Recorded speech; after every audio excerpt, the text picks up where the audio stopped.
नमस्कार दोस्तों, आप सभी को जय श्री राम। ज़्यादातर लोग पंछी की तरह पिंजड़े में रहते हैं। पिंजड़े का दरवाज़ा तो खुला है, लेकिन वह पिंजड़े में इतना व्यस्त हैं कि कोई और संभावना उन्हें दिखाई ही नहीं देती। युगों पुरानी है मनुष्य के यात्रा की कहानी। यात्रा स्वयं के खोज की, यात्रा अस्तित्व को खोजने की।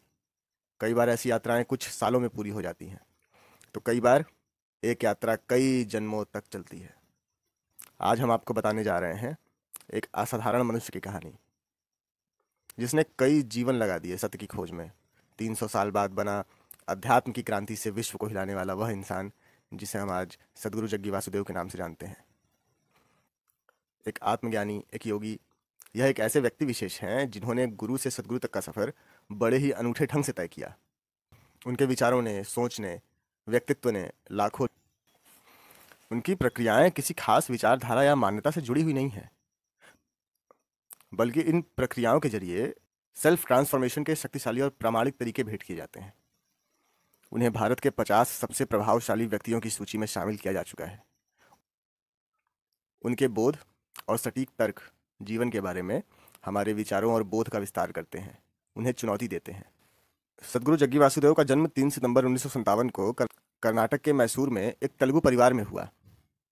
जग्गी अपने 4 भाई बहनों में सबसे छोटे थे। उनका पूरा नाम जगदीश जग्गी वासुदेव है।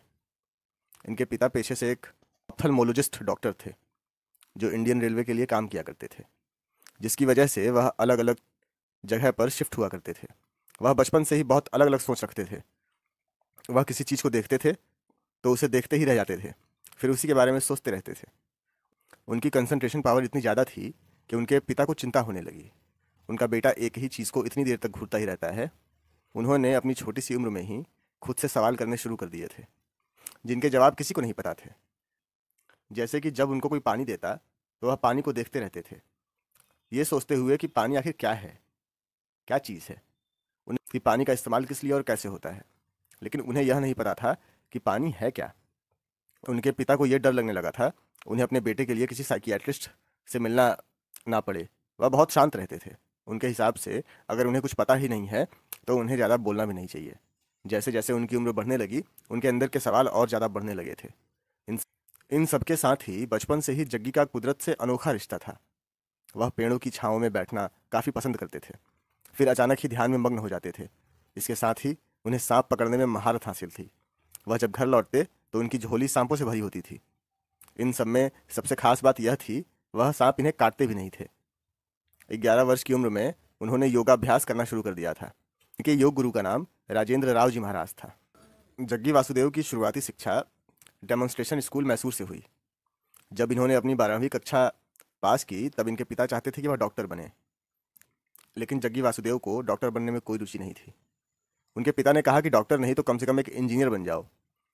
हालांकि इनके पिताजी डॉक्टर थे। उन्होंने आर्मी मेडिकल कॉलेज में उनके लिए एक सीट भी रिजर्व कर रखी हुई थी। तब जग्गी वासुदेव ने कहा कि उन्हें डॉक्टर या इंजीनियर नहीं बनना है, उन्हें सिर्फ लिटरेचर पढ़ना है। इसलिए उन्होंने अंग्रेजी साहित्य में मैसूर विश्वविद्यालय में स्नातक किया। जब वह कॉलेज जाते तो उनके प्रोफेसर उन्हें नोट्स लिखने को कहते। प्रोफेसर साहब नोट्स को डिक्टेट करते थे। तब जग्गी वासुदेव ने उनसे कहा कि आपकी नोट्स मुझे दीजिए, मैं इसकी फ़ोटो कॉपी करवा कर वापस वापस कर दूंगा।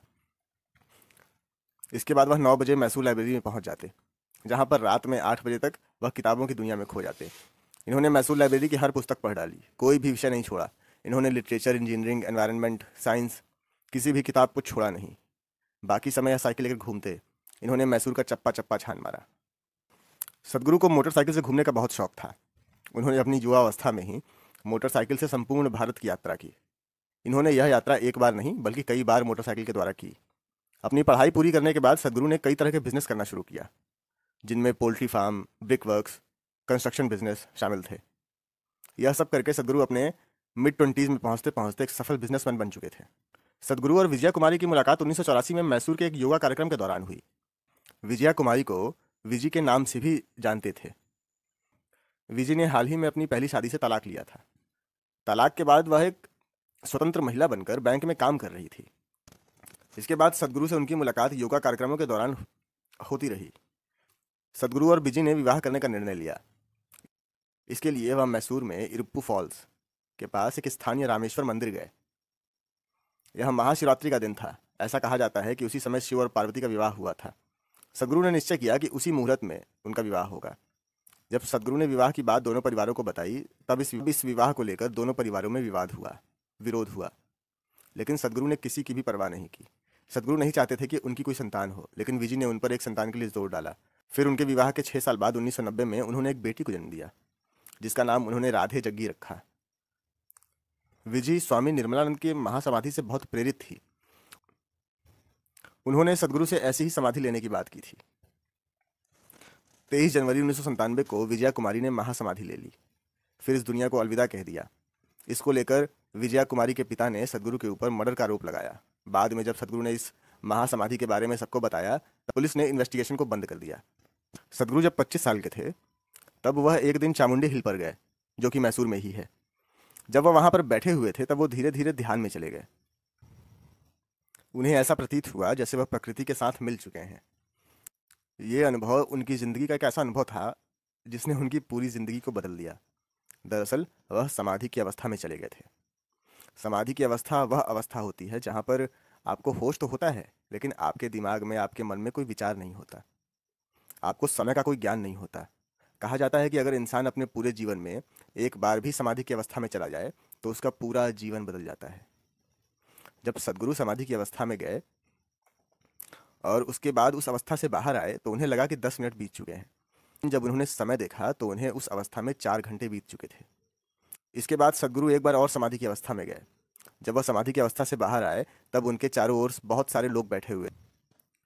उनके गले में फूलों की मालाएं थी। सदगुरु के मुताबिक समाधि में गए हुए 25 मिनट हुए थे, लेकिन उन्हें बाद में पता चला कि उन्हें समाधि की अवस्था में 13 दिन हो चुके हैं। इसके बाद सदगुरु ने अपना अच्छा खासा चलता हुआ बिजनेस छोड़ दिया। उन्होंने ये तय किया कि जो अनुभव उन्होंने खुद किया है, उस अनुभव को लोगों के साथ बांटेंगे, उन्हें अवेयर करेंगे। इसके बाद सन 1983 में पहली बार सदगुरु ने योग की क्लासेस शुरू की। इसके बाद सन 1984 में उनकी शादी भी हो गई। इसके बाद सदगुरु योग के जरिए लोगों को अवेयर करते रहे। सदगुरु ने सन 1993 में ईसा फाउंडेशन की नींव रखी। ईसा फाउंडेशन आज न सिर्फ भारत में बल्कि कई देशों में एक्टिव है। ईसा फाउंडेशन एक नॉन प्रॉफिटेबल ऑर्गेनाइजेशन है, जहां पर योग के जरिए ज्ञान, कर्म, योग, भक्ति और क्रिया सिखाई जाती है। ये कोयम्बटूर, तमिलनाडु में स्थित है। इसी सेंटर के बीचों बीच एक बहुत बड़ा शिवलिंग भी है, जिसकी स्थापना सन 1999 में की गई थी। इस शिवलिंग की ऊंचाई 13 फीट 9 इंच है। इसी बीच सन 1996 में सदगुरु की धर्मपत्नी विजया कुमारी ने अपने शरीर को त्याग दिया। इसके बाद उन्हें अकेले ही इस सफर को तय करना पड़ा। वह धीरे धीरे आगे बढ़ते ही चले गए। वह लोगों को अध्यात्म की बातें आज के युग की बातों से जोड़कर समझाते हैं, जो लोगों को आसानी से समझ में आ जाती है। सन 2017 में उन्होंने 112 फुट की आदि योगी का स्टैचू बनवाया, जो एक बहुत बड़ा स्टैचू है। सदगुरु ने आज तक के अपने जीवन काल में बहुत से लोगों का मार्गदर्शन किया, उन्हें सही रास्ता दिखाया। वह अपने इस सफर में बहुत कामयाब भी रहे। 2018 तक के आंकड़े बताते हैं कि ईसा फाउंडेशन के कार्यक्रम को 60 करोड़ लोग अटेंड कर चुके हैं। सदगुरु टीवी और सोशल मीडिया पर बहुत एक्टिव रहते हैं, क्योंकि वो जानते हैं यह एक ऐसा प्लेटफॉर्म है जहां से एक ही बार में करोड़ों लोगों का मार्गदर्शन किया जा सकता है। सदगुरु आज के यूथ के लिए एक आदर्श हैं। ईसा फाउंडेशन न सिर्फ भारत में बल्कि संयुक्त राज्य America, England, Lebanon, Singapore, Canada, Malaysia, Uganda, Nepal, चीन, ऑस्ट्रेलिया जैसे देशों में भी योग के कार्यक्रम आयोजित करता है। ईसा फाउंडेशन अलग अलग सामाजिक व सामुदायिक विकास गतिविधियों में भी शामिल है। ईसा फाउंडेशन ने 2004 में तमिलनाडु में एक प्रोजेक्ट ग्रीन हैंड पीजीएच की स्थापना की।